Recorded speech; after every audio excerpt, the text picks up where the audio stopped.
taking the ground control saddle, insert it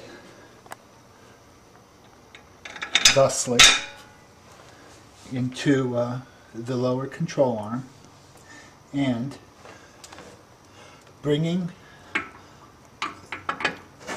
the lower control arm piece underneath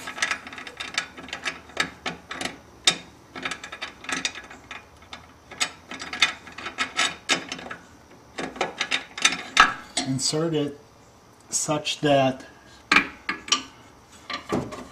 the lip is over the control arm. By the lip I mean this piece right here. Then simply snug down the lock washer and the nylock threaded nut to 24 Newton meters. Okay. One of the things one must do when installing really any aftermarket sway bar, but especially the ground control bars, is to remove the two rear subframe bushing bolts and turn these caps so that they're not facing down, but so that the edges are facing up, as so. Simply unscrew the bolt. It's a long bolt. Take the cap and turn it from this direction to this direction, where the cup faces up. Dress the thread.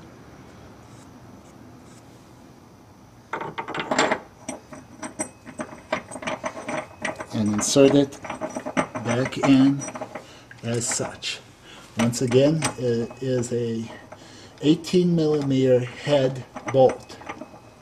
So 18mm socket is what you'll need to do this. The torque spec is 70 Newton meters, and we will be addressing that in a moment. As mentioned previously, torque these down to 70 Newton meters.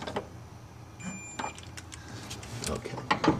Putting the actual sway bar in a position such that it is both under the drive axle yet over the lower control arm. Insert the socket head bolt thusly. Okay. All 13mm head nuts on this automobile, and there are many of them, should be torqued to 24 Newton meters. Okay. When done, just to be sure that you have your grease fittings and everything installed properly, and that everything's flowing well, check them by attempting to put some grease into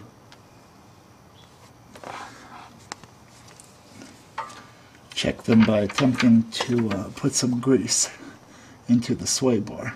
There we go.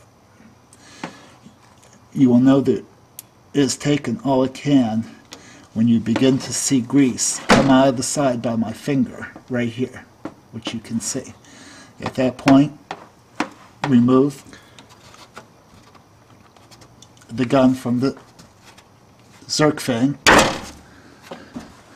and using a paper towel, this is a messy job by the way, as you're all seeing,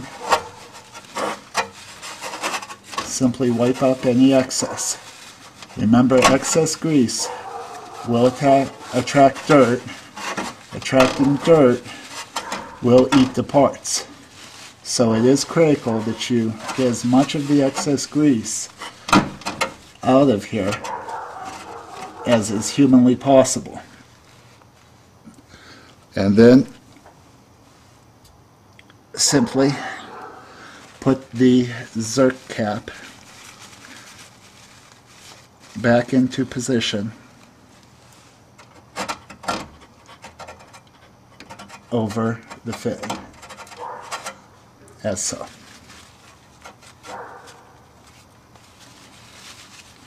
And yes, it is very, very dirty job. Okay. I like to install the adjustment bolts for the sway bar with the head of the bolt in first. Let me put this nut down. With the head of the bolt in first, followed by one washer on one side of the adjustable drop link,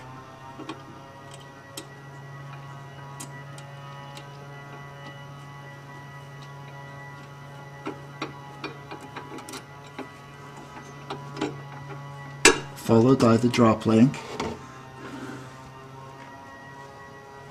and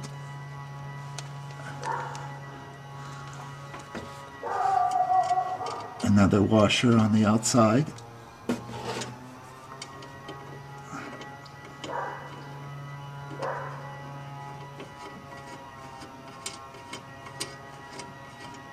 We do not tighten this at this time. We're just setting it up so when we get weight on the wheels, which one has to have weight on the wheels to fully tighten this so as not to have preload. But the critical thing is to adjust the length of this adjustable drop link such that there's barely clearance between the drive axle and the arm of the sway bar. And if you notice here, there's maybe about 1/8 of an inch. That's more than we need, but that's okay. It can be as much as, or as tight as being able to barely slip a piece of paper freely in between there. And that's fine, and frankly, that's ideal.